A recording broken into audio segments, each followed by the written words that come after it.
నమస్తే, welcome to వై news. నేను Kalyani. The news sponsored by Vyra family restaurant, national highway, Petagunta. నోరూరించే వంటకాలు, అసలైన మసాలా దమ్ముతో అదిరిపోయే నాన్ వెజ్ రుచులు మీకోసం. విచ్చేయండి Vyra family restaurant, national highway, Petagunta, Tuni మండలం, కాకినాడ జిల్లా. సాక్షాత్తు కలియుగ వైకుంఠ దేవుడికే శటగోపం పెట్టిన గత వైఎస్ఆర్ ప్రభుత్వంలో అనేక అక్రమాలు జరిగాయని అనకాపల్లి జిల్లా ఇన్ఛార్జ్ మంత్రి కొల్లు రవీంద్ర ఆరోపించారు. వైఎస్ఆర్ ప్రభుత్వ 5 ఏళ్ల పాలనలో కలియుగ వైకుంఠ దేవుడి లడ్డూ తయారీలో వాడే 1,60,00,000 నెయ్యిని పాలకులు కొనుగోలు చేశారని, అందులో 60 లక్షల నెయ్యిని పామాయిల్లో కొవ్వు మరియు వివిధ రకాల రసాయనాలు కలిపి తయారు చేసి టీటీడీ దేవస్థానానికి అందజేశారని మంత్రి అనకాపల్లి మీడియా సమావేశంలో ఆరోపించారు. మీడియా సమావేశంలో పార్లమెంటు అధ్యక్షులు, రాష్ట్ర హౌసింగ్ కార్పొరేషన్ చైర్మన్ బత్తుల తాతయ్య బాబు, పార్లమెంటు ప్రధాన కార్యదర్శి లాలం కాశీనాయుడు, నియోజకవర్గ ఇన్ఛార్జి పీలా గోవింద సత్యనారాయణ, తెలుగుదేశం పార్టీ రాష్ట్ర కార్యనిర్వాహక కార్యదర్శి దాడి రత్నాకర్, మాజీ MLC Buddha Nagajagadeesh, DCMS chairman Kotni Balaji, Gavara corporation chairman Malla Surendra, Koppala Velama corporation chairman PVG Kumar పాల్గొన్నారు.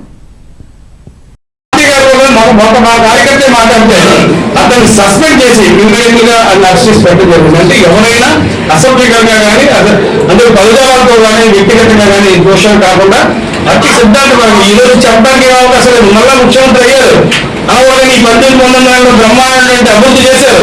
సంక్షేమంలో కానీ అభివృద్ధి కానీ యువతకి నారా లోకేష్ రాజ్యంలో యువతలంతా కూడా బ్రహ్మాండటువంటి పరిశ్రమలు తీసుకొచ్చి యువతకు బ్రహ్మాండటువంటి ఉద్యోగ అవసరం కల్పిస్తే దీనందరినీ చూసి వారలేక తెలుగుదేశంలో కూటమి ప్రభుత్వాన్ని ఏదో రకం బరోజల్లాలనే ప్రయత్నం చేసి మీరు చేస్తారు తప్ప ఇవన్నీ కూడా ప్రజలు గమనిస్తూ ఉన్నారు.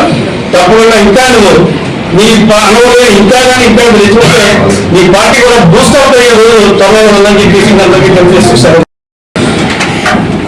తిరుమల తిరుపతి దేవస్థానం ప్రసాదం లడ్డూలో కల్తీ జరిగింది నిజం అని చెప్పి ఇవాళ ఏదైతే సుప్రీంకోర్టు ఏర్పాటు చేసినటువంటి స్పెషల్ ఇన్వెస్టిగేషన్ టీమ్ ఇచ్చినటువంటి నివేదికలో స్పష్టంగా ఎక్కడెక్కడ తప్పుగా జరిగినది క్లియర్గా వాళ్ళు ఇవ్వండి. ఇవాళ ఏదైతే 2019-24 మధ్యలో దగ్గర 60 లక్షల కిలోల నీటిని బోలేబాబా సంస్థ అలాగే వైష్ణవి అనే ఈ 2 సంస్థలు వాళ్ళు తెచ్చినటువంటి నీతిలో కల్తీ ఉందని చెప్పి క్లియర్గా స్పష్టంగా తెలియజేయండి. దీనికి కొన్ని దర్యాప్తులో ఇచ్చినటువంటి నివేదికలు నీటిని కొనుగోలు చేయడానికి ఆనాడు పాల్గొనడం కొన్ని నిబంధనలు సవరించారు. ఆ నిబంధనలు కేవలం స్వార్థ ప్రయోజనాల కోసం మాత్రమే సవరించారనేది మనం స్పష్టంగా మనకు అర్థమవుతాం. ఏదైతే ప్రతి 3 సంవత్సరాల వాళ్ళకి ఎక్స్పీరియన్స్ ఉండాలి, దాన్ని సంవత్సరానికి తగ్గించారు. 3-4 లక్షల లీటర్ల పాలు వాళ్ళ దగ్గర కొనుగోలు ఉండాలి, దాన్ని పూర్తిగా ఎత్తేసారు. మినిమం 250 కోట్ల వాళ్ళకి స్తంభం ఉండాలని దాన్ని 150 కోట్లు తగ్గించేశారు. అలాగే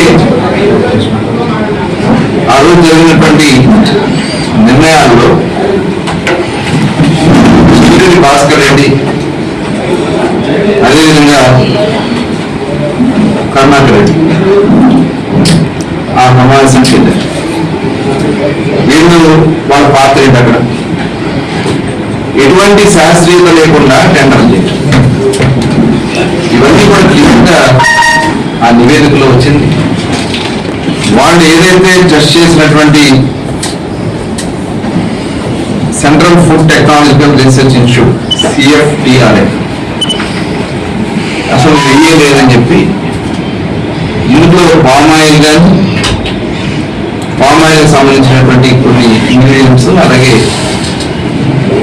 కొన్ని కెమికల్స్ రసాయనాలు ఆ ఫ్లేవర్ కోసం కానీ ఆ కలర్ కోసం కానీ కొన్ని రసాయనాలు కూడా దీనికి వాడారని చెప్పి క్లియర్ గా వాళ్ళు ఇచ్చినటువంటి నివేదికలో క్లియర్ గా